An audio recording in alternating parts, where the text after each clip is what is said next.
Yeah. Hey. Now we're on. Okay, bet. I'd like to welcome everybody back to the StepBrothers podcast episode. Where we at, Dalton? I think it's 264. 264. It's your host with the most, Kris Minor, a.k.a. Dino Spumoni, extra cheese and pepperoni, a.k.a. talk to me nice, you feel me? A.k.a. Young Polly Walnuts, you know what I'm saying? Wick Damone Jr., Wick Ross, all that, you feel me? What's good, Dalton? What's up, man? It's, oh, I forgot to put your name up. You did. So, hold on. It's me. There you go. Name's on the screen. No, my name's on the screen. Yes, sir. All right. Yeah, it's Dalton, D-A-double-D. Yeah. We're back in business after the holiday. Yeah. You know what I'm saying? Wake up at sunrise, see my sunrise. Mm-hmm. My wife. Mm-hmm. Just quick shout out. We record on Thursdays. It's Thursday, which is July 11th.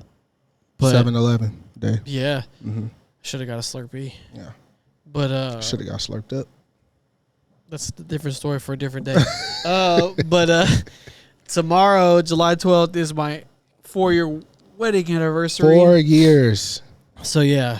Since the hottest day in history recorded. Bro, I just brought this up to them as we were coming back from Ridge and Dev's baby shower.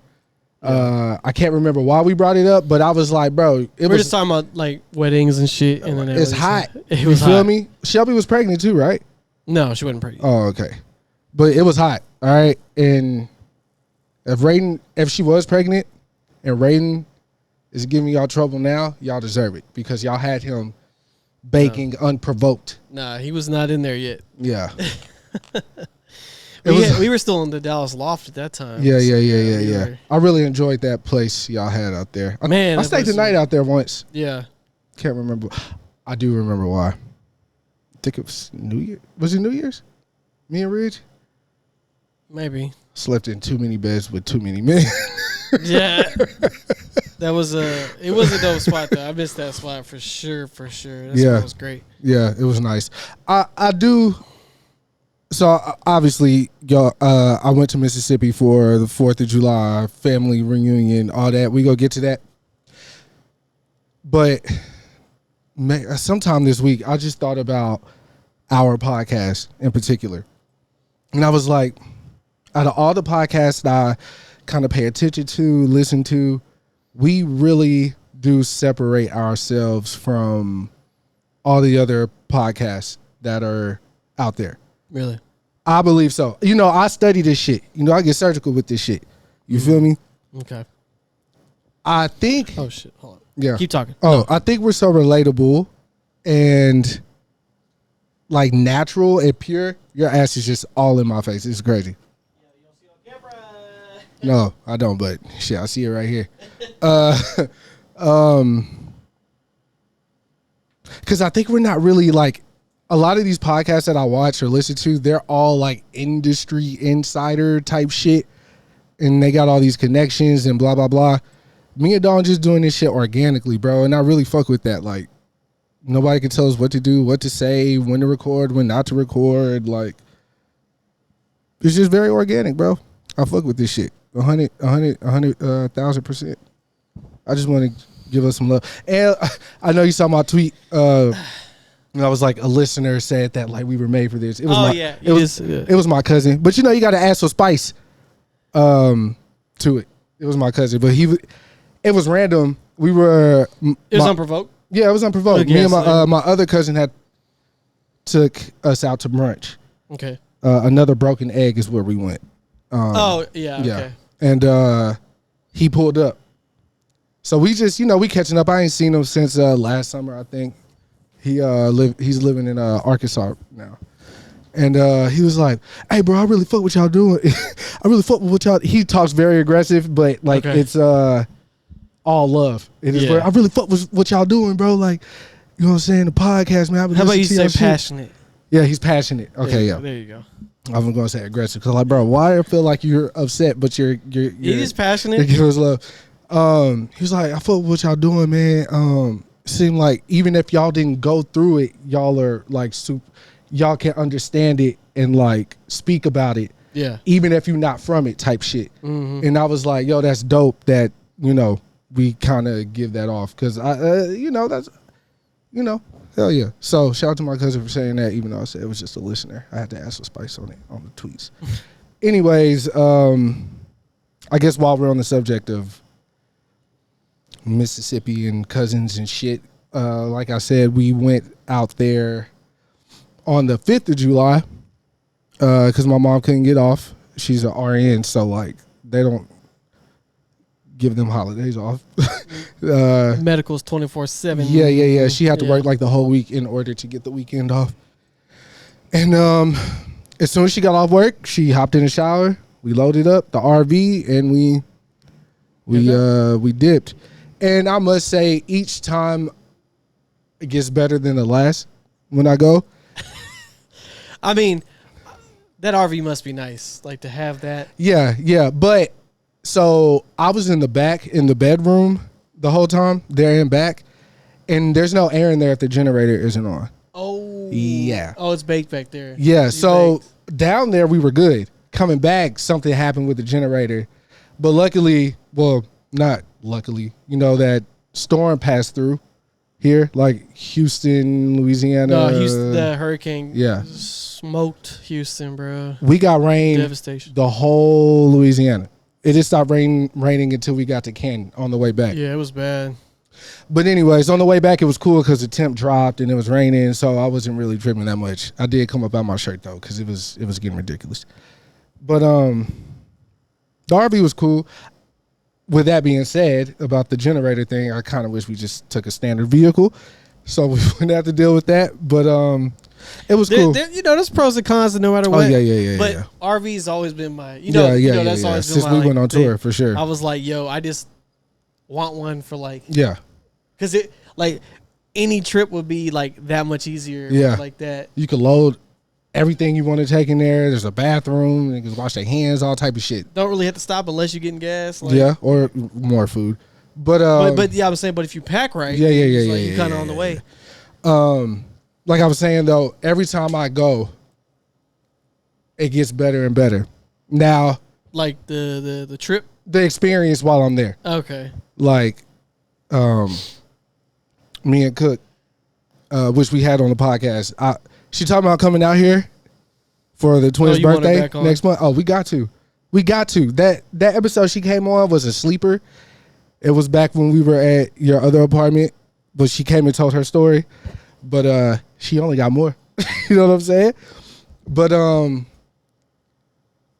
I'm communicating with her the whole time, weeks leading up to us going out there. So I'm like, look, I want to blow the block up when we come. That's all I kept saying. We got to blow the block up. I'm spending money. However much money we got to spend. Oh, for fireworks? Yes.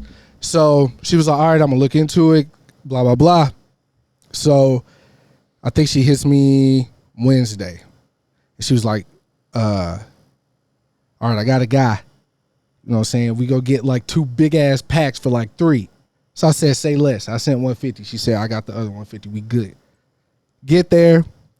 So this is my plan though, Don, because we only got 2. It's 2 big packs, but it's like 5 individual things in the pack. Like Kaboom Town type shit. So I was like, we should blow one up Saturday and then one Sunday. She was like, bet. We popped everyone that night. Yeah, like, yeah. It's too hard not to. Yeah, bro. Like, and it was just happening. It's there. Yeah, we got, bro. I'm talking about. We get there, say what's up to my grandma. The bitches were loud, huh? Oh my god, I got a video. Like, I'll chop it up myself and put it on here. Like this shit, boom, like some real fireworks, bro. Like it wasn't no little bullshit. $300 well spent. But like even we got there probably like 7:30 that night. Cookie got off at 8. She had stopped, got a bottle. We already drinking. We go to Little Caesars. We tried a little pineapple Pepsi. Trash, by the way. Don't do it. Get another drink. Pineapple Pepsi? It's exclusive at Little Caesars right now. It's pineapple flavored Pepsi. Yeah, I don't even want that. The pineapple does taste really fresh in there though. But it just don't. No. It don't mix. I don't want that. Pineapple Sprite might hit. That would be or great. 7 Up. That would be great. But not no goddamn Pepsi. Anyways. Have they tried it before? I feel like that would be up your alley to at least try. What, pineapple Pepsi? Yeah. No. Anyway, it wasn't good. But yeah, we did something out on my dad's side of the family's property on Saturday, and then we did something in the neighborhood on. I mean, Sunday. the block is y'all's. So The block is ours, but like I'm talking about, we went to the country for my dad's shit. Okay. Oh yes. Y'all do whatever. Yeah. Yeah. For sure. But we didn't even pop. We just went out there. I rode the little 4-wheeler. I had my little cousin. He's probably 8. I was like, I'm not finna drive, bro. I'll hop on the back, like, do your thing. He took me on a little route. Motherfucker won't even drive a 4-wheeler. Nah, I would have, but I ain't, You let him get his shit off? Yeah, get it out, little man. You know what I'm saying? Yeah, I got you. Okay, so random funny shit, right? So Alex couldn't make the trip. So he calls us while we're at brunch, and he's like, can y'all come get me? Like, LOL, right? Then he calls me back. It was like, yo, what's Ridge's number? So I send him Ridge's number.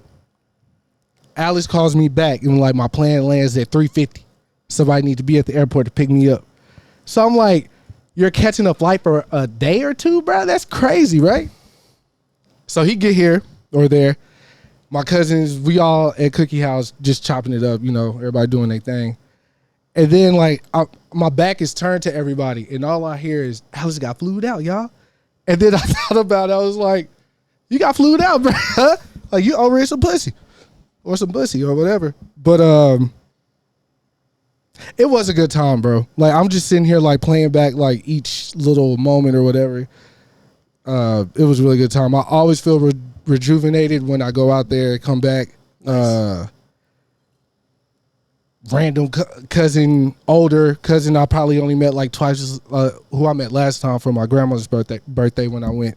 She's like, Kris, you got your nails painted this time? I was like, no, not this time. I was like, Dad, what do you remember me for? I don't even know your name, lady. They say we family, but I don't know.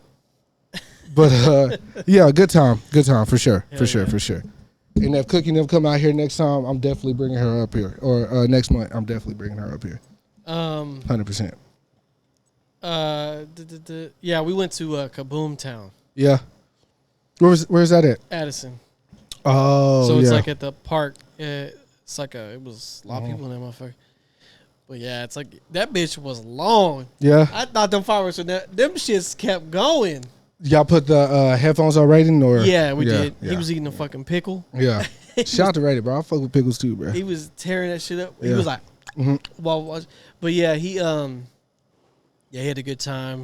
But yeah, them bitches, them fireworks kept going. It was like 30 minutes straight. How long was it, like, duration, like, would you say? The fireworks are 30 minutes. Oh. But the place open because they had like a carnival and shit too. We only went for the fireworks though. It was just you, Shelby, and Raiden, or like her it was aunt and us three, and then her mother and Aaron. So, okay, word. So word. we all watched, and It's crazy. Every year somebody gets on Twitter that gets a bunch of retweets and likes and is like, fuck 4th of July. We're not celebrating, but everybody's outside for the 4th. Everybody. Like, well, yeah, you enjoy the holiday because Yeah. you're off. You know what I'm saying? Yeah, Like I for had sure. it was a 4-day weekend, so I mean, Yeah. but on the downside, Raiden came down with like a cough. Not too detrimental. Like he never caught a fever in him, but he definitely had a cough. Like so, he was like, sometimes he would cough so hard he would gag stuff up because he was coughing so hard. So, well, he that was better what we now? had to- Yeah. Yeah. That All we right. had to, we got this like dark honey medicine we give him for cough. So like, Word. but like, but there was some like in the middle of the night, because when he's standing up, it would kind of like die down. But of course, when you lay down, your cough gets Upper way respiratory worse. shit. So like, Yeah. even you try to elevate him, but he rolls around so damn much when he sleeps. So Yeah. He'd wake himself up coughing. Yeah. And he had to go in there and kind of like had his back. Nurture him. I remember one time though, he woke up coughing and he sat up and he did the and then Shelby went in there and he said, "No, mommy, close the door." Like, I don't need you. I'm good. I'm good. Yeah. Yeah. So he just got up for a second, like reorganized his stuffed animals, and he laid back down. But Now I think about it, you haven't. Well, I'm sure you've been through Mississippi, but like, I got to get you out there, bro.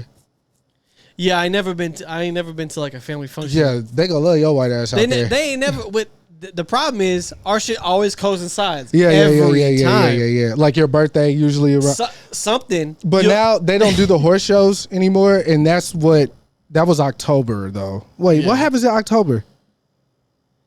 But it's always like, oh, I'm going to a game. Yeah. And you're like, Yeah. We always never match up. Yeah, type shit. Especially now with there's a daddy. But I went to this birthday trip. I didn't go to Vegas out of just not wanting to go. But out of just not wanting to go. But that was for your bachelor party, right? That was my bachelor party. Yeah. Nah. It was one night only. Yeah, nah. Save that little money. That was great because it was like right before COVID, so that bitch was dead. Yeah. So like, it was nice. Yeah. But Miles drove down and met y'all though, right? Him and Brandon came together. Yeah. And we had got 2 rooms when my dad's reward points, so we had free hotel. Shout out to so Keith. we stayed at the Planet Hollywood, and then I ain't know, man. Of course, my ass went to bed early. Bless you. One of my other cousins is we actually share the same name, not the same spelling. He's getting married, bro. So I'm happy for him. You feel me? Like he went to school, he thugged it out. But of course, all my cousins say the same shit. Move Jackson, leave Jackson, bro. I want to move out there, bro. I want to move out here. I want to move out there. And I'm just like, okay. I mean, I wouldn't move to Arlington per se, because it ain't really nothing to do. But what is crazy though, this time in particular, like I said, my cousin took us out to brunch. Like usually we just eat at grandma's house in the morning. You feel me? Like we don't go out when we go down there. You already out. Yeah. So I did go out. Oh shit, I forgot. I don't even know how I was finna forget to do this. So I don't know about everybody else's family, right? But like my dad and mom's side, I have cousins on both sides that are my age. So me being the glue, I get my cousins from my dad's side, they're linked in with my mom's side to the point where they call each other cousins. You know what I'm saying? Which is really dope. I don't know if that's a normal occurrence or not, but I feel very special to be able to do that, have both sides of my family link in like that. Even just because my dad and mom been together for so long, everybody grew up together, and they like, you know, they'll go sit at each other's house and kick it like when we're not even involved. You know what I mean? Us being the median type shit. But anyways, my cousin Drew on my dad's side is she's dating a rapper. Oh yeah, okay. He's an older guy, not too much older than us, but older than us. And she was like, "Hey, I want you to come with me to his show." Yeah. So I was like, bet. I didn't know what I was walking into, but I figured she was like, well, you into music, you do music, like you probably will fuck with it. So I said, yeah, bet. We go. Nice establishment. It was a ladies appreciation show, right? So I didn't know what I was, getting into, but it was ladies all in that motherfucker. And it was only 2 performers. He had an opener and him. So he got to have a little... He got something. Yeah, he got a little go to, fill the room up, because it was ladies, and it was probably like 8 dudes in there, and it was like 40 women. So, we go. Was it like at a bar? Or? It was more like there's a stage, obviously, and then floor space to dance, and, seats towards the back, big, nice-ass patio in the back. Yeah, so it was like a restaurant? No, it was more like a loungy type thing, but obviously it had a bar. Yes, okay. So yeah, but it was more like a lounge type situation. Yeah. So we get in there. 2 of her homegirls came, and obviously I took Winter down there, so she was with me, and then my cousin. So Winter kind of like, I don't know, bro. Like she kept like, after the fact, she was like, after we left, and my cousin started explaining the situation, she was like, I knew something was up. Like, but I'll get to it. Okay. So, I forgot his name too, her dude or whatever. But we get there, we go straight to the back, the patio. He out there with his little entourage, and she introduced us to him. And We go back in, order our drinks, and the show begins. The opener came up. He's really dope. Actually followed him on Instagram. Told him we do the podcast. If you ever in Dallas, hit me up. You know what I'm saying? Come do the pod. And then he gets on and he has like maybe 4 or 5 songs. Like, you know, he running through them. He's getting crowd participation. The girls swaying, dancing, yada, yada. But obviously me working with Dalton for so long and then, you know, fucking with Donnie, my ears is a little different than everybody else's in the room. So I'm like, man, this nigga levels is all fucked up. You know what I'm saying? Yeah. And I've done shows myself. Yeah. Like the music was just too loud. Horrendously loud. Over him, right? Did he have like a show mix too? Or is it just like? Yeah. There was parts where he would, you know, throughout the show, he would stop and talk before the song came on. And like, this is the type of song if you in this situation with your lady and blah, blah, blah. And da-da-da-da. You Run know a DJ? Saying? Yeah, type shit. Okay. So, he finished his set and, you know, standing ovation. He really had crowd participation too. So like these people know his songs. Hell yeah. And that's impressive. Like obviously I don't know this guy from anywhere. He's local artist, but you know, he threw a show and he got some paper. So after the show, but now mind you, by this point I'm 2 Hennessy and pineapples in and a shot of Casamigos. So I'm toe up. And we were drinking before we even left because we cooked at grandma's house and we was drinking and parlaying and shit. So I told my cousin, I said, look, I'm going to tell this nigga, got to get his levels right because they bad. And, you know, he could do something. You feel me? Like, he's good. So as we were leaving, I dapped him up, said, good set, bro. Like, I really fucked with it. But then I leaned in. I was like, tell your DJ to get your levels right, bro. He looked, you know, we pulled away and he looked at me and like we you know, we dapped up. He was just doing this like, yeah, bro. Yeah, I was like, cause that's all you really need, bro. Like just make sure you get your levels right. Yeah. So we're walking back to the car now and we get in the car. Now we're heading to the club. My other cousin who said we were doing good at the podcast was at his cousin's birthday, like on his mom's side, cause his dad is our cousin or whatever. But his cousin on his mom's side, she was having a birthday party. They got a section and, you know, they invited us. So we went. But on the way there, I told my cousin, I was like, hey, I had to tell your dude, like, he had to get his levels right. She was like, bruh, I've been told him that. Oh. So I was like, really? She was like, yeah, I slick think the DJ don't really fuck with him, but this is DJ, right? I said, well, if you told him that, then why he still fucking with the DJ? Like, why wouldn't the DJ be fucking with him? Like, this don't make no sense to me. So here's the story. Oh. Her and the DJ, they didn't talk, but like, they kind of like, you know what I'm saying? They had a moment. They had a moment. And I guess she didn't know. A full moment? No, I wasn't a full moment. Okay. Nah. But I guess she met the rapper later. Mm-hmm. And then found out that they was in cahoots. So she think he just being salty type shit. Cause like she's been to his other shows and you know what I'm saying? It's been better or whatever. So she think it got something to do with her, which all women do. But who the fuck am I? So I was just like, yeah, he got to get him another DJ. So I ain't gonna lie, y'all. When my cousin invited us out, I told her, bring your gun because I ain't never went out in Jackson before. I went to the movies. You know what I'm saying? might have stopped at Crystal's to grab a burger. I went to the movies. Yeah, like I'll be in the neighborhood. Y'all always just stay on the street. Yeah, I'll be in a neighborhood where everybody know everybody, so it's never really no friction. But like we going out now, and I know what they get busy out there. I had an argument with my cousin while I was there about like y'all young niggas just scared to take an L, and y'all go shoot first. But like we'll fight, win, lose or draw, but we walking away. You feel me? Y'all niggas ain't doing that. But I was like, yeah, bring your gun just in case, because I don't know. You know what I'm saying? I'm a little finicky. Because it was just me, Winter, and her. And, you know, obviously Winter look how she look. And my cousin's not ugly. So I'm like, I don't want, you know what I'm saying? That makes you the bodyguard. Yeah, like, you know what I'm saying? Like, And then I was like, you gonna blow that bitch, not me. You know what I'm saying?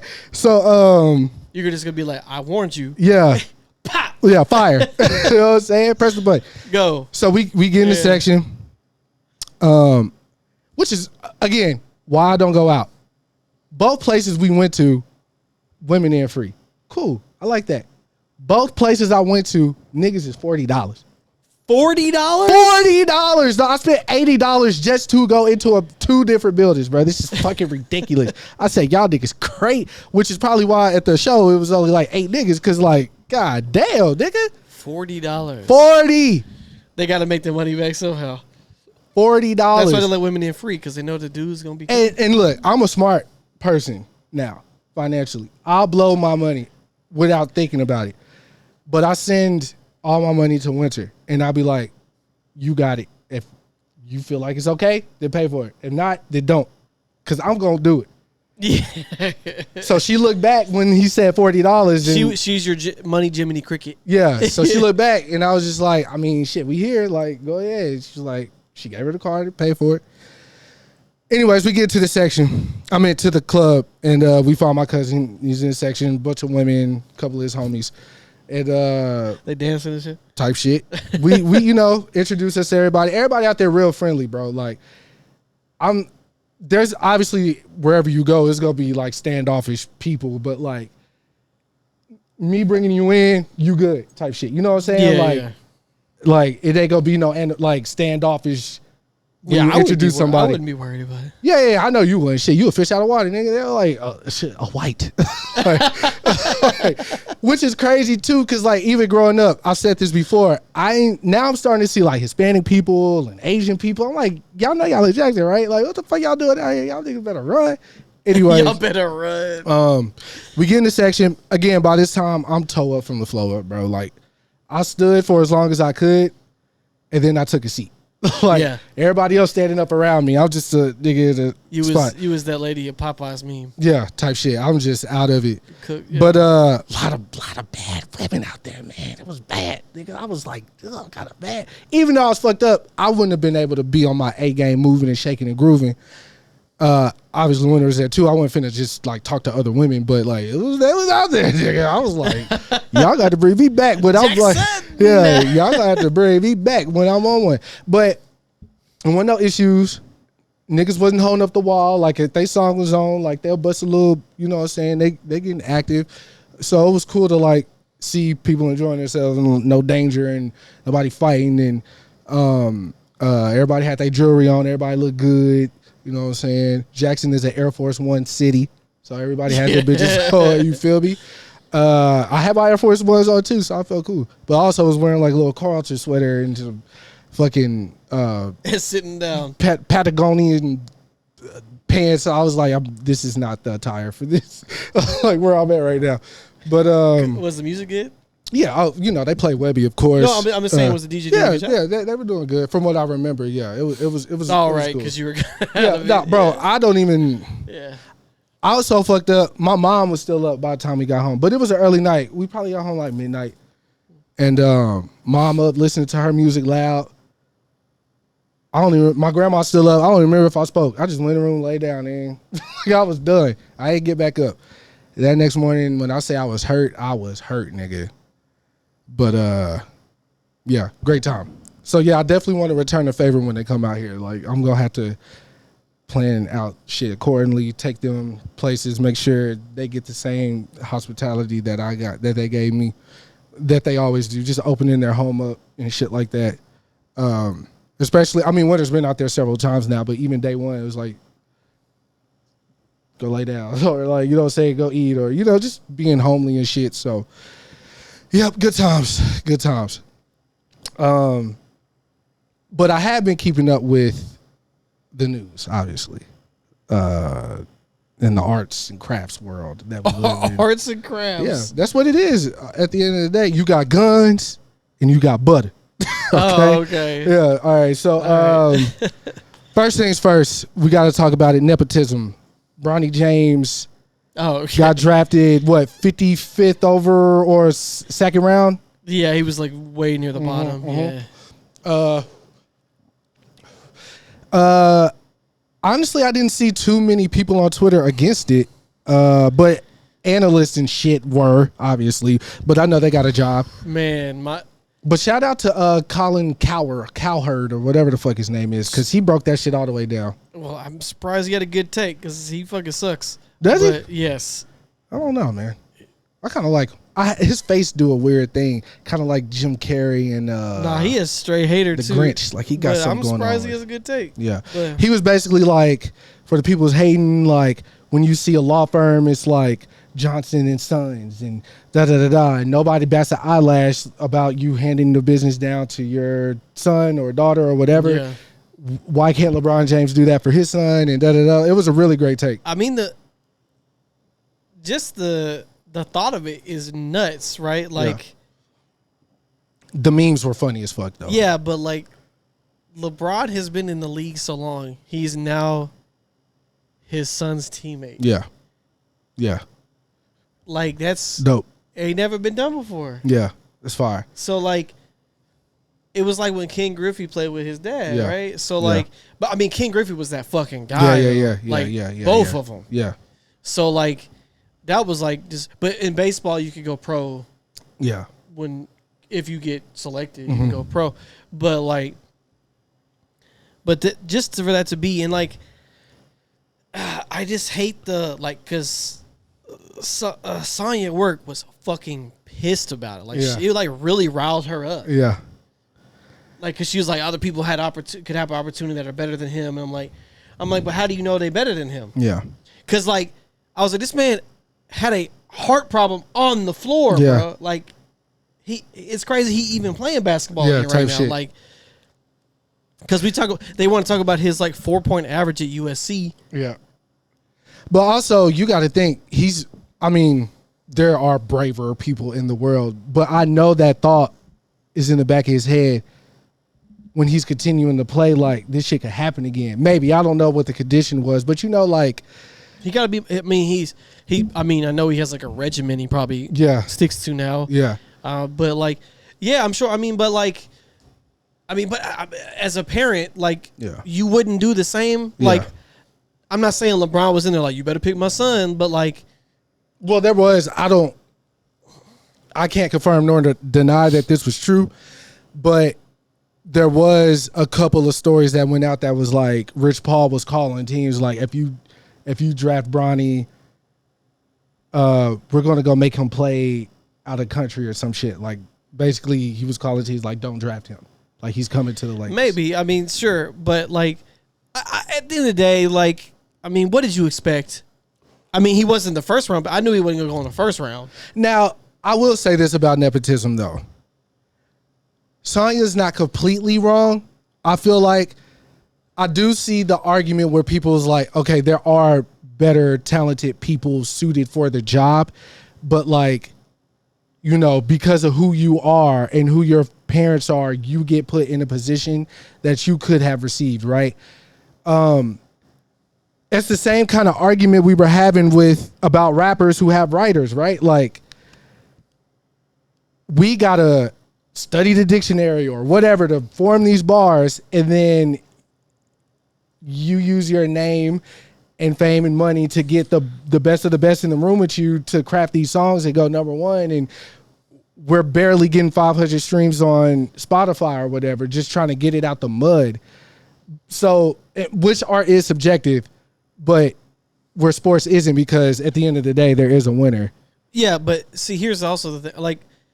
But like I said, as a dad, like, you're not gonna. But of course, yeah. But also, like, there's also steps to this. Like, if you know anything about the draft process, the moment you enter the draft portal, like, teams like you get interviewed by teams, like you get calls, and then you go to the combine, right? Like you go and you play against all the draft hopefuls. Like, he did good in the draft combine. Like, they were like, people were like, when he has a surprisingly good combine, and like all his interviews went well. Like, he's well spoken. Like, he don't like. Yeah.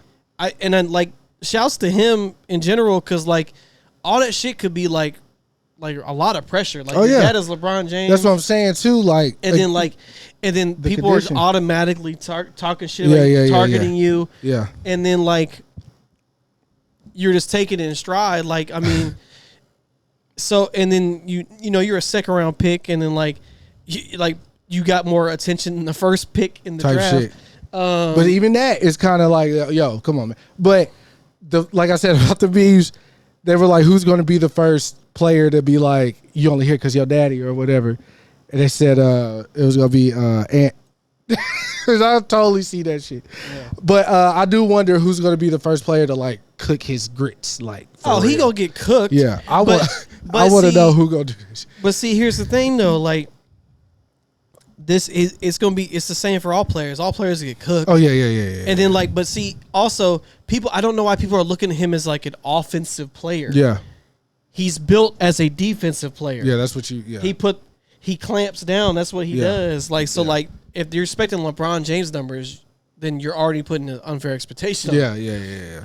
Now, if we talk about Bryce James, now he's going to be offensive player. Yeah. But that's in a couple more years. But I digress. Like, it is what it is. It happened. If you don't get drafted, you go into the portal, and then you get a chance to like get picked up. Like, I mean, come on, Cooper Flagg was cooking the Team USA team, and he's still in college. Yeah, he cooking them motherfuckers. I mean, overall, I feel like this is dope. Once in a lifetime shit. This Goku and Gohan. That's amazing. Father son Kamehameha. I don't know if you're gonna see it again. Yeah, we probably won't. Because like, LeBron is still averaging almost 30 points a game. Yeah. And he's about to be in his 22nd season. Yeah, that's crazy. You know, these fucking notifications, bro. It's nuts, man. Like, but shout out to him, bro. I'm interested to see. I wish him nothing but the best. I know he's gonna get tested. Yeah. I'm sure he's expecting that. I know they're coaching him up for that. And it's crazy JJ Redick's the coach now. But that's nepotism. No, it's not. I mean, that's more like just. I'm not saying nepotism. That's like white privilege. But I was gonna say the other coach they won was white. He's turned him down. Was he a coach before? Yeah, it was they wanted the guy from UConn because he's been killing it. Yeah, but he was like, nah, I want to stay and win. So it was dope to see Bronny and his mom had that moment too. Like, it was dope. So yeah, because like the people think like it wouldn't, like that shit matters, bro. Mm-hmm. Like I mean, like that's a big moment. Like, yeah, that's like you was talking about full circle. That's full circle, bro. Yeah, for sure. Because like LeBron was straight out of high school. Yeah. So like, then he and Bronny was there through it all. Yeah, so like not through it all, but obviously. His legacy made it. Like, it's crazy. Like, was there any other big sports news? Oh yeah, Clay Mavericks, right? Clay is a Maverick. Yep. I guess we'll see. What? It's a great thing. No, yeah, it's great. It's great, but because people were just counting him out. But like, the thing is, like, this man had injury trouble. He recovered from it, and losing all that time. Yeah. And then your team, the team you come back to is like different on its last gasp. Yeah. Like, that dynasty's over. Well, they did win one more.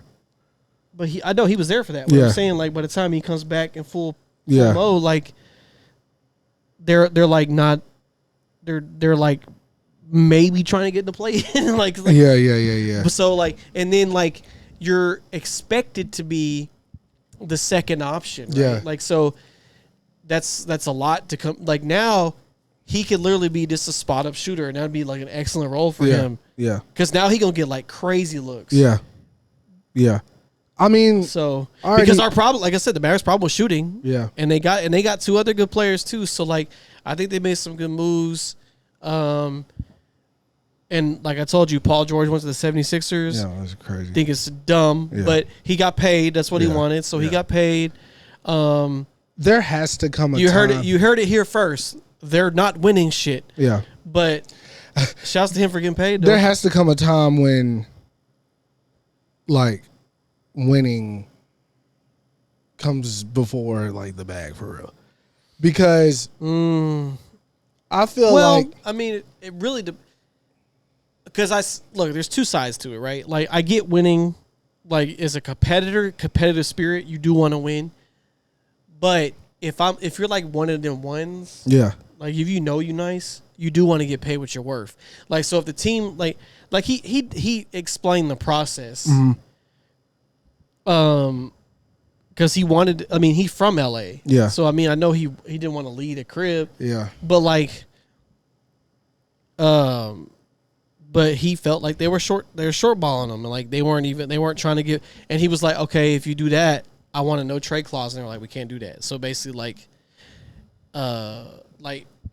take away the no trade clause. That way, if it doesn't work out, he could keep the contract he wants or whatever. Go find it. So like, they wouldn't budge on the things he was asking for.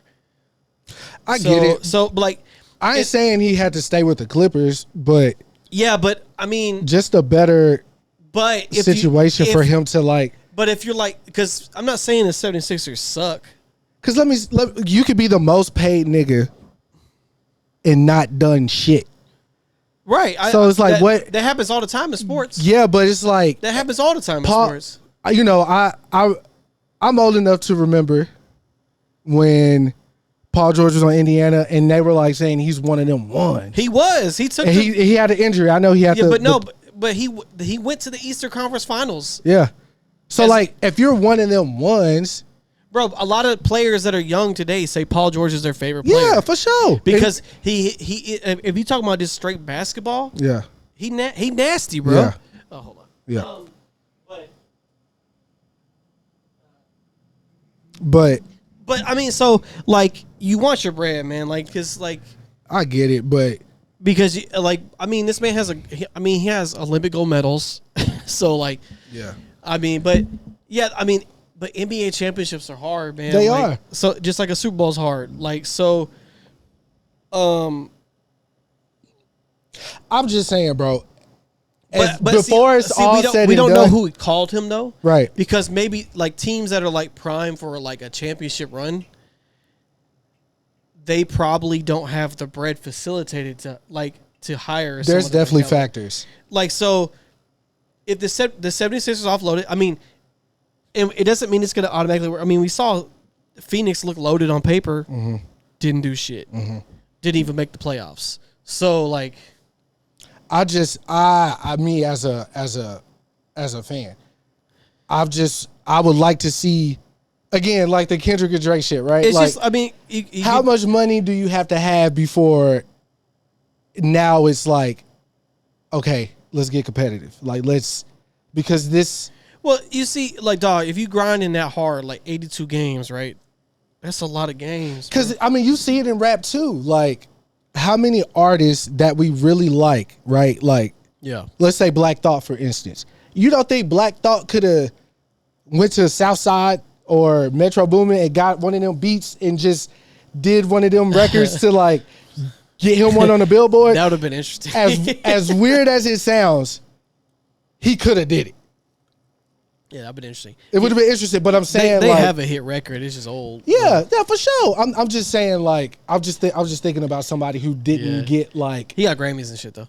Billboard, the numbers and the accolades of like a Drake-esque. But he got Grammys and shit though. Yeah, for sure. So. But you know what I'm saying though, right? Like had he would have went to. But look, the thing is, the sad story of it all is that not everybody could be a champion because like Charles Barkley's not a champion. True.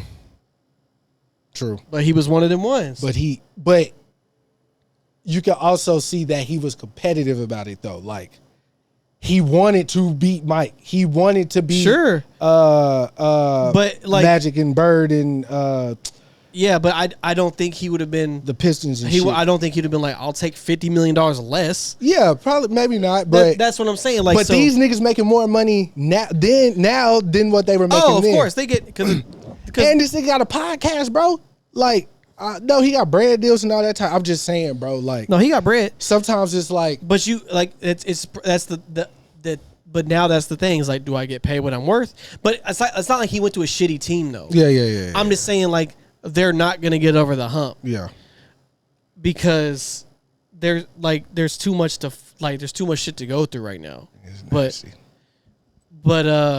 I mean I hope I want to do. I like Paul George, but like it just. It is. But like I said, we don't know who called him, right? And like what was offered and all this stuff. Like because like there's a lot of language in the contract we're not privy to that you need to know. Like because there's like certain bonuses. Like if I do this, and that, I get bonuses. So like it's just stuff like that. And then I bet he thought like the East is weaker than the West. So it is an easier path to get to the finals. Yeah. But the Celtics are still there. Yeah. You still got to go through them. 100%. But, yeah, I mean, he wanted the max contract, and he got it. So, like, that's in the story. And then we'll see how it works out. I mean, they team nice. I mean, Tyrese Maxey, Joel Embiid. Like, so, I mean, they're not going to suck. I know that. That team just is not good in the playoffs. So let's pivot to music right quick. So also over the break we had Rick Ross went to Vancouver. And yeah. Apparently not really 100%. Not apparently. Well, I'm saying apparently too, we don't know exactly who those people were that he got into the altercation with, because there was reports saying that it was like some Hell Angels niggas and all that shit. Okay. But yeah, I guess his DJ played Not Like Us, and some people there didn't like that, which was like the day before Canada Day. So of course Drake had trolled that situation or whatever. Yeah.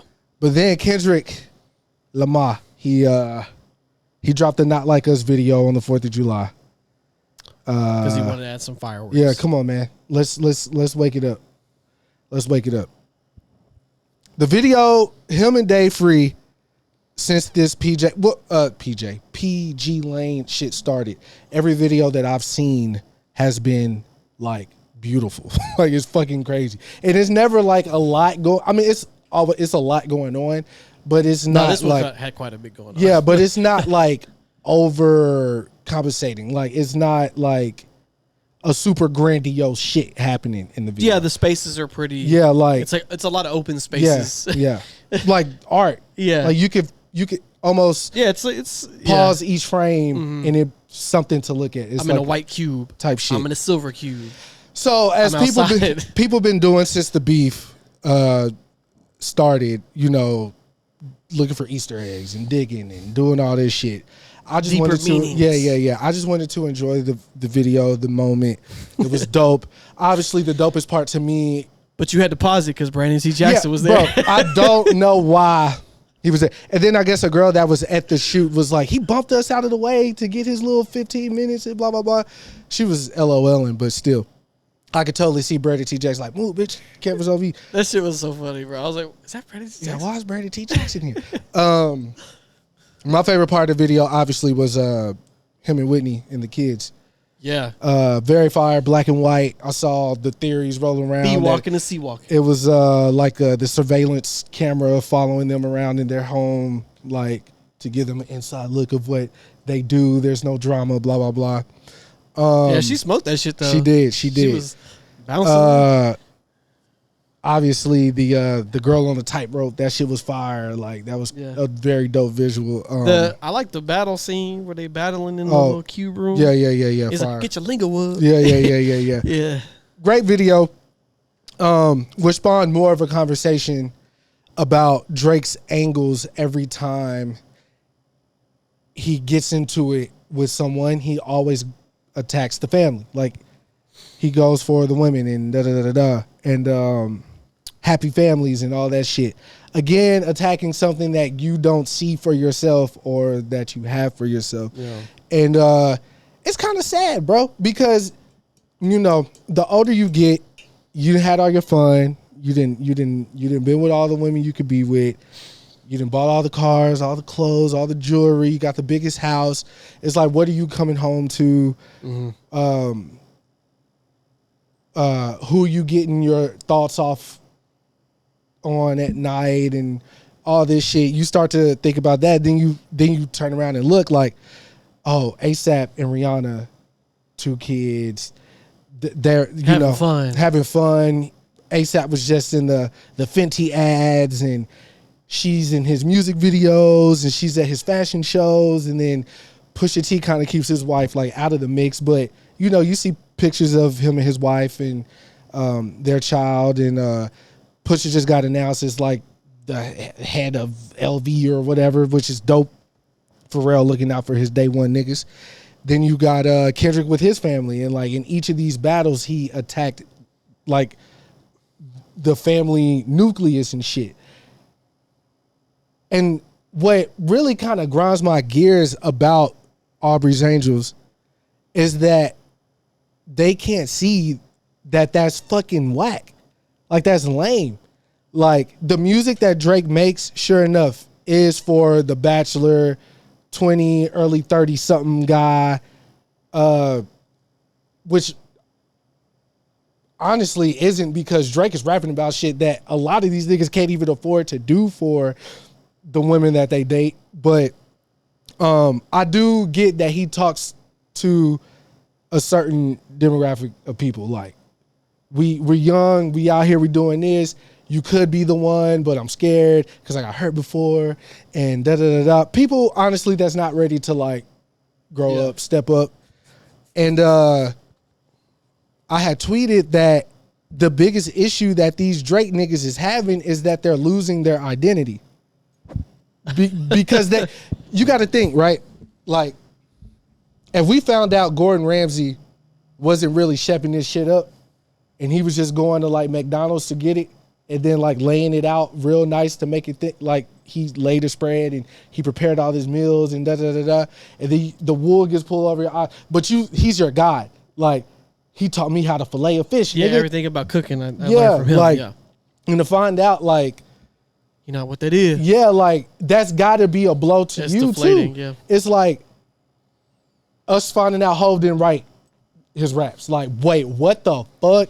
Finding Superman's from Kansas. Type shit. You know what I'm saying? So it's like, but these are grown men we talking about, too. Like, there has to be a point for everyone when other things just have to start mattering. And, like, Drake's music, please don't get it fucked up. The boy can rap. The boy is good. The boy is bad. You know what I'm saying? When he want to really do it, he can do it. But, like, he's making fast food these past few years. Like, it's easy for him to, like, get that off. Like you said, he's found a nook. He cocooned himself in that nook. Yeah. And he staying there. Because it's comfortable. It's comfortable. You go eat the fast food, nigga, you hungry. Like, it's me, it's Drake, the biggest. But I think outside of the cultural aspects of what Kendrick showed us, the other side of it is like, bro, like he said, I live a boring life, bro. I take care of my family. I work out. Might chill with the homies. I go to work. I come home, blah, blah, blah. Like, I got other things going on. It's like Drake lives his life out loud, and it's not really tight no more.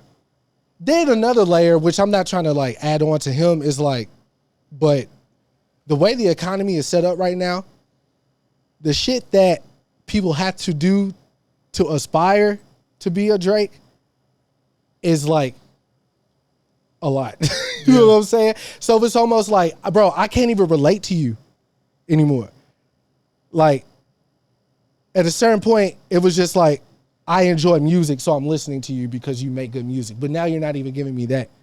So it's like, I don't have anything but your old work. At least Kanye, if you could say he fell off or you missed this about him or that about him, the consistency of his production value has not squandered. Even if the rapping has. The production has still been there. It still sounds big. It still sounds grand. He'll still give you his soul chop and all that shit. He'll still go work with Ghostface. He'll still do a song with Consequence. You know, it's still there. But Drake is like, I don't know if he ever knew who he really was in this shit. And now that he's got this, like, demeanor or this persona, and we see the cracks in it, I don't know what he's going to do next. I don't know what he could do that will get people to not see the cracks, other than give us something to really care about, like something of substance, which he can do, but is he going to do it? I don't know. That's the question. I don't know. Yeah, I don't know either. I would love it if he did. I would love it if him and 40 just got back to the basics. I'm not saying give us like another Paris Morton music or no shit like that, but like let's see some growth. I don't even want him to make a 444. I just want him to actually give a fuck about what he's saying and how it sounds. Because I'm not receiving that he cares for real. So why should I care about you? Like, look, I'll know he's serious if he does a song on Fonte. That's how I know he's serious. Shit, I know he's serious if a picture of him and Kanye pop up on Instagram and they in the studio. That'll be interesting. Because as much as they probably hate each other, they need each other, nigga. They need each other. I don't know. No. Kanye, didn't they, speaking of rumor, didn't they say Kanye was thinking about retiring? I didn't see that. Okay. But if he is thinking about that, well deserved. Yeah, I don't know what more he could do. He could give us one more, like. No, but I'm saying he's done. I'm saying if you stop today, you've given everything. Yeah. You've achieved everything. Yeah, like, you can go back and listen to at least 5 Kanye albums consecutively before you get to Yeezus and kind of be like, I don't know if I'm with this or not. Which is where I saw a lot of the turn coming for him in his mainstream popularity. Yeah, Yeezus was the divisive start. Yeah. Even because the sound was such a pivot. Yeah, but goddamn, that industrial shit. Yeah, that shit was loud, bro. Like, it was just. I just remember how loud that. I was like, God, this album was loud. Yeah. I still been trying to achieve that musical feat on my own.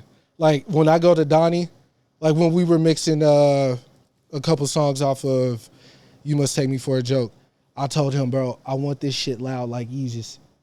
Even those weren't the songs to be loud. Like, that was just my like ego thing or whatever. But like, I always wanted it to feel like that because you feel that shit. It was garage. Yeah. It was like garage. I'm practicing the garage music. Yeah, because love it. The way the song it starts with on site. Just garbled noise. Yeah. Hard, bro. But you'll never forget it. No, I never will. I remember when I bought the CD, it had that bright orange sticker on there. Yeah. Slice the side like it was caution tape. Yeah. Clear ass case. Fire. Everything about that time. I could talk about it like nothing. I mean, it's definitely not my favorite Kanye album, but yeah, of course. But I do remember the experience vividly. Yeezus might be my favorite Kanye album. That makes sense for you. Yeah, because that or it's that or Watch the Throne. Yeah, Watch the Throne is that prime time, bro. I don't know what them niggas are doing in there or what is happening. And then again, it took me. You love that bubble bath line. It took that whole setup. Yeah. What the fuck was you on, bro? I need to find out who wrote that Float for that up nigga. in that bubble bag. Floating that motherfucker like a hovercraft. Soaking that motherfucker till I call you back. Like, yeah, he was on that. I was like, yeah, that's me right there.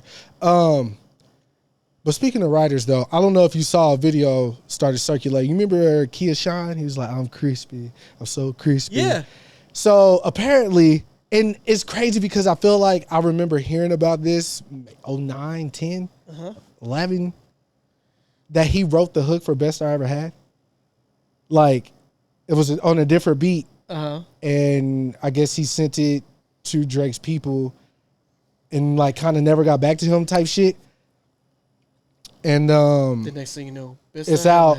He talked to his lawyers or whatever, and it was like, yeah, he used enough of your original for you to get a piece of this type shit. But I think if it started back then, nigga, with this nigga getting help, and that was just the hook. Kia Shine in the video says like it was just the hook. I didn't write no bars for him, but you know, still didn't get credited and blah blah blah. Had to go back. What is he doing right now? I don't know, bro. I don't know, but shout out to him, bro, because he was putting them fists together in that video. I was trying, 8th grade, trying to keep up. Man, you just awoke like a memory, crispy, dog. Yeah, I'm so crispy. I'm so crispy. Y'all go look that shit up if y'all don't remember, bro. Yeah. That whole era, MTV Jams, getting ready for school in the morning. In that era, there was so many like one-hit people that just popped up and left. Yeah, like that MTV cycle of like oh god jams of like it was never ending. 88 Keys, Kanye West, Stay Up. Like I would catch that video like often. I fucking love that record. Yeah, For one. I listened love to it that today. album. Yeah, for two. The Death of Adam. Yes, and then Soulja Boy, Turn My Swag On. That was on heavy rotation. Carrie Hilson was going crazy around that time. You couldn't go anywhere without hearing Throw Some D's on it. Yeah, This Is Why I'm Hot. Still to this day, I don't know if I ever said this. I know I've spoken about the record, but that is a perfect record. What, Throw Some D's on it? Perfect. Absolutely.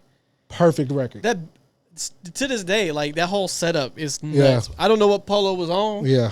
But when because like, you don't love me like you said. Yeah. Wait a minute, motherfucker. Doom. Yeah. And then he used like Rich Boy selling. a 1-bar loop to make that beat, bro. Like Yeah. this shit is crazy, nigga. It just threw some hard ass Just drums. bought a Cadillac. Yeah, that whole Rich Boy first album hard. Like I don't know what y'all want me to say. Like It's immaculate. yeah, And he don't even have to be rapping because everything is just so good. yeah, it just sound hard. It just sound hard. Even like that era of music, you could tell these motherfuckers cared, bro. Like when Tim was going crazy with Justin, Nelly Furtado, back to back, bro. Promiscuous, Say It Right, like Yeah. the fucking Timbaland had a crazy pocket. crazy, bro. Him and Danger, can't never forget Right Danger, there. bro. I mean, Even Will.I.Am and what he was doing with Fergie at that time. Omarion, like Yeah, that, yeah, like Timbaland was just going crazy. yeah. Polo too, Loving the Club rather. Timbaland, Polo, Danger, like ran that era. That I know the clubs was that's Bro, yeah, god damn. Them niggas was playing We Taking Over in the club, bro. Crazy. Yeah. I'm watching the video like And it's I'm cool. I'm over here writing like Shawty Low. They know. Oh yeah, and that shit hard too. Like that era of music, bro. R.I.P., like, man. Yeah, But R.I.P. to Shawty Love for sure. That shit, that remix is. I love that. Yeah, remix. Wayne on fire. The All My Kicks Fly like Luke Kane. Like he was. Yeah, Wayne was going crazy. I wonder if they have. I want to listen to that shit because I love that Yeah, remix. Man. Jeezy.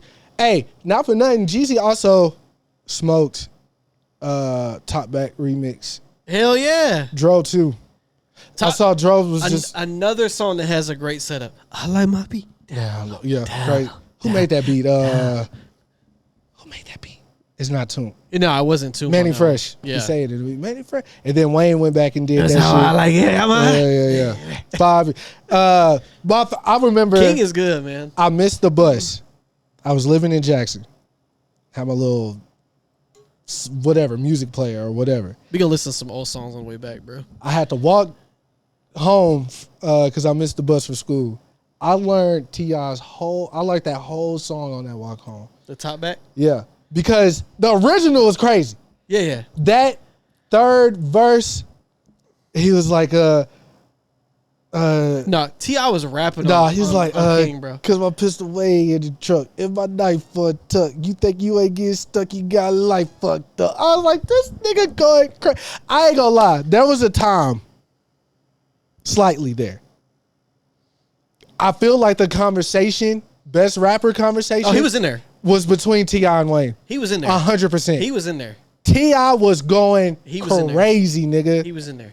Like that King album. No, King went crazy. Like, oh shit! I meant to talk about this. Because think about it, 2 albums in a row. The whole album is basically on the radio. From Urban Legend and King. Bro, come on, bro.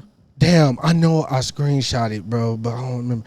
No, T.I. had a stupid pocket right there. So, I had tweeted a list that I sat and thought about either one night after work or one morning before work. There's no in between. And I had to sit and think about the albums that I go back and play. Albums, not just songs out the albums. The whole thing. But the albums that I go back and play to get inspiration for me to create. Right?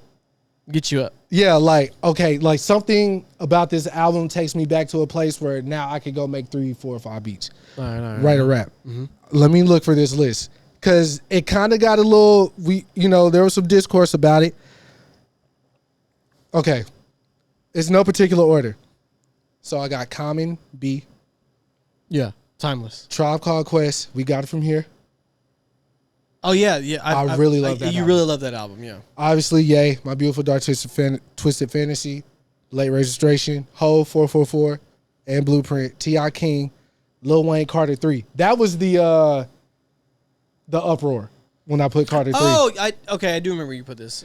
Kendrick Lamar, Damn, and number 10 was Watch the Throne. That's why you said it's your list. Yeah, which is what my argument was. Kendrick But Carter Lamar, 3 Damn, for me was, though I don't think it's a better album It's all bangers though. than Carter 2. That time I couldn't escape it, and that's like when I like got into making music around that time. Honestly, I don't know. That's when honestly, I think that's kind of where the bubble almost burst for music. Because like rap was so fucking popular. Yeah. Like especially Wayne. Yeah. Because Jay-Z, Kanye would break a record and Wayne would just break it. Yeah. Like he was killing everybody. Yeah. By himself. Yeah. And then like that album really is like all just bangers, Yeah. right? So like, did it stand the test of time? Not really. There's records on there. There's obviously. records on there, Yeah. but as like a whole, you're like, okay. Yeah. I skipped quite a few. Yeah.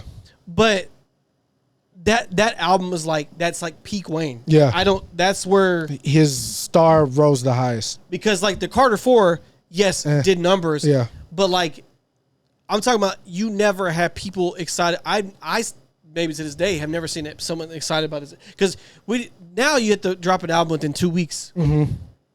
We had to wait months for that bitch. Yeah. I had a bootleg version. Yeah. And it was different than one he released. Yeah, because the leaks. So like Big fucking deal. Really hurt, if anything. so like that was such a people were like, I need that shit, bro. Yeah. Like, and I just remember when that did come out. It was like it was such a moment. Because at that time, I don't think, like, true enough, Jay-Z crossed over, was doing shit with Linkin Park. But that was even a subgenre of what was going on. Wayne was fucking with, like, Fall Out Boy. Yeah. Peak Fall Out Boy. Yeah, he was punk rocking. Yeah, like, and he, at the MTV Awards and then Tyga and like this young energy and niggas was wearing skinny jeans and like he kind of captured that time and he was purely rapping at that point. Of course he had he was singing a little bit here and there, but it was like pure rap. But he had crossed over so crazy where like everybody loved Wayne. It was like every award show he was there. Yeah.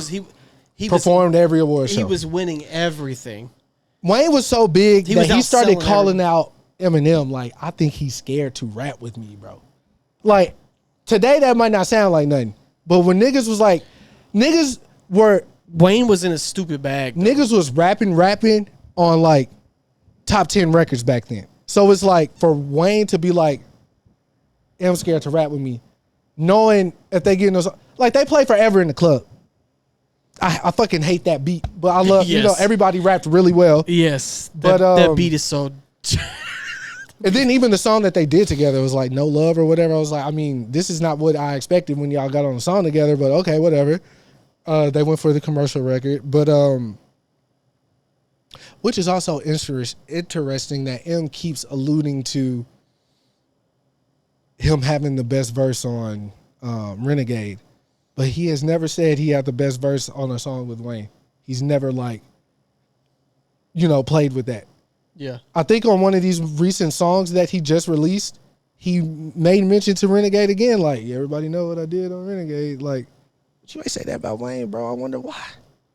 Nah, you need to say what you talking about. Still Dre, bro. You fucking smoked that shit. Who you talking about? Eminem. Oh, you talking about Forgot About Dre. Dre. Sorry. Yeah, to me, again, that's his best verse. He went bananas on that hoe. Yeah, I don't even know what the fuck he was on at that time. He had too much to prove. Yeah, but he really smoked that shit. Nah, the Carter 3 is off the Richter, bro. It's you just can't. It's undeniable. Like I mean, I don't really go back and listen to the whole thing that much. But there are some records on there I do have in my rotation. Yeah, for me, like, for instance, Tribe was never. Like, I like records by them, obviously. Yeah. They don't hold Plays Your Heart like for me. Right. Like, but when they put that album out, then Fife passed. Yes. Right before they put the album out. And it was a crowdfunded album. Like, it was... The music, what Q-Tip did with the production on that album, I still haven't heard anything quite like it, sonically. And that's always, every time Tribe did something, that was like the thing. I don't even understand, like my brain isn't comprehending what's happening with some of these beats on here, some of these records. Like the Conrad Tokyo record is just hard. Yes. But yes. there's a song, it's called Solid Wall of Sound, which he sampled Elton John when he says solid wall of sound. But he's doing something with like, and I think it's because of his technique of sampling as well, because Q-Tip was, to this day, I'm sure people have learned how to do it, but he was the first person I seen sample straight from a record. Like drop the needle, loop it, like live. Oh, he's not the first person. I don't know if you understand what I'm saying, but like he was in the studio with Kanye, No ID, Consequence, and he kept looping it right at the same spot, like I've never seen. But anyways, his technique on that album and what he does, I also think it has something to do with your gear too, right? Like, what are you running this shit through, and like your mixers and your preamps and blah, blah, blah. So like, it just sounds different. And the instruments he's using and samples and all that. 444, interesting to me because No ID went and did an interview with Hot 97. Even before that, Jay-Z had made mention to the technique that No ID was using to sample. I forgot he's called it something like scrubbing the record or something. I forgot. Jay-Z had coined the term of what No ID was doing, but it's also something that I never heard before. So like from the moment you press play on 444, Kill Jay-Z comes on, I'm like, what the fuck? Like, again, because it's something I've never heard. Yeah. And maybe it is called scrubbing the record. Like, if we go back and listen to it after it, you hear it, but like, I don't know if you like, oh, okay. Because it's like, I can't explain it. I can explain it up here, but I can't articulate it. Because I can see what is happening to the sample. But look at the time they came from, right? Yeah. So, like, they were limited by the gear they had, right? Yeah. And that is how you found samples. You would find like, oh, this is a random soul album that my grandma used to listen to. Type shit. Check it out. Yeah. All that vocal bar is crazy. Yeah. The beat and break. Then that was when the MPC was very popular, right? Yeah. So you could get it into your drum pad. Chop that hoe up. Put on floppy disk. Yeah. Go to studio, add some shit to it. But like, so like that way. So for people like that, and since you are in the mix, like when music, when industry stuff comes out, you're the people they call to test stuff out. Type shit. So like RZA did for that video. So like this. So like when those things happen, right? Like it makes your job easier. Yeah. Because you're like, I've done this from the fucking. Yeah, I had to do this by hand. So type like shit. it just makes their technique even better. Yeah. Because then and now it's adapted so much you can kind of plug in anything in, even old shit, right? Yeah. So like they can incorporate that old shit into the new wave and just make it that much more seamless. And like now you can, I could put a plug-in on it while I'm doing it. Oh, it's gonna be nuts.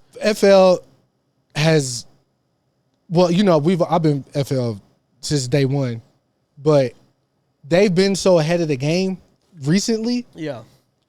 That they have built into, like, once you buy the FL, you can like you can stem out your tracks now. Yeah. Like, so you can like take the vocals out of the Michael Jackson Thriller song and just keep the bass line. Like, niggas had to filter shit out so crazy to try to do that. But just think about that for DJ mixes and shit. Like you could literally now I could just make my own vocals now. Right. I can make my own mashups and shit. Like, that's what I'm saying. Like this, that just makes that. But when you have that kind of stuff mixed with the old technology, you're creative. Juices like if you're somebody like Q-Tip, No ID, you could just like anything they can imagine. I could do that now. Yeah. And then because they're already masterful at finding samples. Right. So now it's easier to even use the sample. Yeah. Them motherfuckers are always gonna be out of here light years ahead. But that's why Midnight Marauders is one of my favorite albums of all time. It's in my top 10. Yeah. Bar none. So like. Yeah. Yeah, you always talk about Midnight Marauders. It's one of those things. It's like, well, your list, that's one on my list. I will never not like that album. Like, let's go get something flowing for you. Yeah. But I do think as artists, creatives in general, to have something to be able to go back to spark you is like, regardless of like popularity or sales or whatever, like I think, if you don't know what that is or you haven't like acknowledged what those things are, you should. It's dope to be able to go back and be like, oh yeah, I need that feeling to like do this. So yeah, for sure. Before we, I guess, wrap, just a little quick tidbit that I saw, and I wanted to get your opinion because you're more in the mix. Okay. As y'all know, X-Men 97 first season came and went. It's phenomenal. Yeah. The head writer of the show got fired pretty early on. Yes. Still hasn't really came out what he did.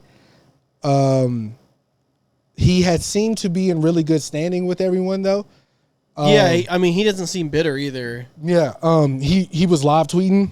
Yeah. As the episodes would come out, he's responding to fans. He's thanking the other writers and the voice actors. I think he kind of finished season 2. Yeah, but now there's been a report that came out that the guy that a lot of the fans don't fuck with is now heading season 3. 2. Well, because the report said that he's now went back and revised stuff that the original guy has already done. Oh, no. So now they are starting 3. 2 is done. Season 2, they're starting 3. Yeah, well, I'd say like now they got to finish the animation too, but like everything is sequenced and stuff. I'm sure they got to get voice actors in too. So the guy who was a writer on Thor: Love and Thunder, and he did the What If, but I think I like What If. They done 2 seasons of What If, right? Yeah. I don't know which one the fans. I just kind of skimmed. I like both. I mean, I like What If. They don't like the guy. So they're kind of, they're already saying RIP, it was a good run, X-Men, blah, blah, blah. We'll see. I don't know. I was concerned a little bit, you know what I'm saying? I was like, dang, are they finna squander this? So I mean, we'll see. I mean, they've garnered a lot of favor from it. Mm-hmm. So they're probably keeping more hands on it. Yeah. Now. They're not. I don't know. Yeah. But I hope not. I mean, hard to say. I mean, because how much did he really change of that guy's work? Mm-hmm. Now, I would say season 3 would be the real tell. Season 2 probably wouldn't be because everything's been already set up, storyboarded and shit. Yeah. He might have took scenes here and there, but I think the central storyline would be mostly intact. Yeah. Now, season 3 would be all him. Yeah. So that would be where you would need to see. I would love to know what this nigga did to get fired. Like, I don't know. I saw things about OnlyFans, but I don't want to. Mm-hmm. If he's not mad about it, I ain't mad about it. So yeah. And I'm sure DC's gonna do what DC does and go pick his ass right up. Come do that for us over here. But the Batman show that's gonna come out on Amazon looks promising. Crusader, looks promising. Like 50s noir. Yeah. The stills that we've been seeing from the new Superman, James Gunn Superman, looks good. I know you're not a big blue fan, but I mean, I'm definitely gonna see it. Yeah, for sure. There's no way I'm not. Yeah. Your wife's gonna make you go. Deadpool and Wolverine's right around the corner. Yeah. Excited about that. Hell yeah. Hey, I'll say this right here, right now, bro, because the report's coming out. The trailer for Gladiator 2 now has more dislikes on YouTube than likes, right? Really? They just reported on this today. Because that trailer had me hype. They're saying they're hate bombing it because Denzel. But this is very fucking interesting to me, right? Because Denzel been acting 40 plus or whatever. I don't know. I've longer than we've been alive. Yeah, I feel like I just made that up. I don't even know how old Denzel is. Because the nigga look good. I would just be honest. He look good. You know what I'm saying? I wish he was my uncle or something. My dad. Hey, All right, let's see. But I've never seen, if it is because there's a black guy in Egypt or wherever the fuck they're, Rome. It's Rome, bro. Whatever. If there's a black guy in fucking Greece, okay, and so, like, why? I've never heard or seen a Denzel trailer, anything about a Denzel film being bombed before. Like, hate yeah, bombed. me neither. He did 3 Equalizers, nigga. Like, this is crazy. Like, yeah, those were his popcorn flicks. yeah, like, I thought if anybody would be immune to like hate like in that fashion, it would be him. Because he's always delivered. That's silly, bro. I went and saw Equalizer. Who did I go see Equalizer with? Which one? 1, 2, or 3? The latest one. The last one. Okay. Who the fuck I go see Equalizer with? I don't know. Oh. I missed. Why the fuck did we go see Equalizer? It's probably the only thing out. Probably. I wanted to go on a date over there. Anyways, it was cool. Him and Dakota Fanning, they linked back up, Man on Fire. I mean, I'd never thought I'd see the day where Denzel got. I mean, we're in that time period, bro, where it's not historically accurate. Like, Yeah. are you, bro? Who gives a Didn't shit? he just play somebody on Broadway? Did he or he just did like some I don't know. Shakespeare shit? I don't know. Yeah. But shout out to Denzel, bro. We supporting you. I'm going. I got hyped when I saw it. Yeah, that should look good, man. That should look good. He did the laugh, the dap. Yeah. You know what I'm saying? Salt, pepper, beard. Yeah, come on, bro. He's eating grapes. Yeah. He said, Rome must fall. All I have to do is push it this. I was like, hell yeah, niggas, speak that. He said, I see something in you, bro. He said, oh yeah, what's that? Vengeance. Whatever the fuck he said. Some Denzel you got shit. Pedro Pascal in them motherfuckers. Yeah, shout out to the boy. But yeah, I'm excited to go see that. I love the first one. Yeah. I don't. Yeah, your boy. Not your boy, but Phoenix. Joaquin. Yeah, he was the Caesar or whatever, right? Or whoever the fuck he was supposed to be. And then, Russell Crowe. Yeah, it looked like it's gonna be good. So same director, Ridley Scott. So okay, shout out to Ridley's Believe It or Not, baby. But yeah, I mean, and they have naval battles in the Coliseum. That's fire. Let's do also, it. Medea's. This just happened too, and I know it's happening currently, like today, and the episode coming out Monday.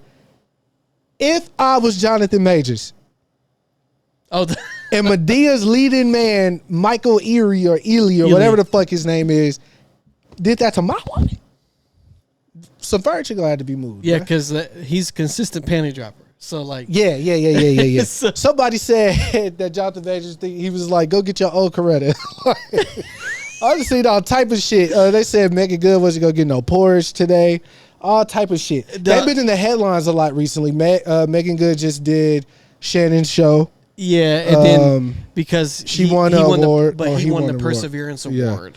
Yeah, I really think they need to come on, bro. Like, he need to be back in the films, bro. Like, he was a good actor.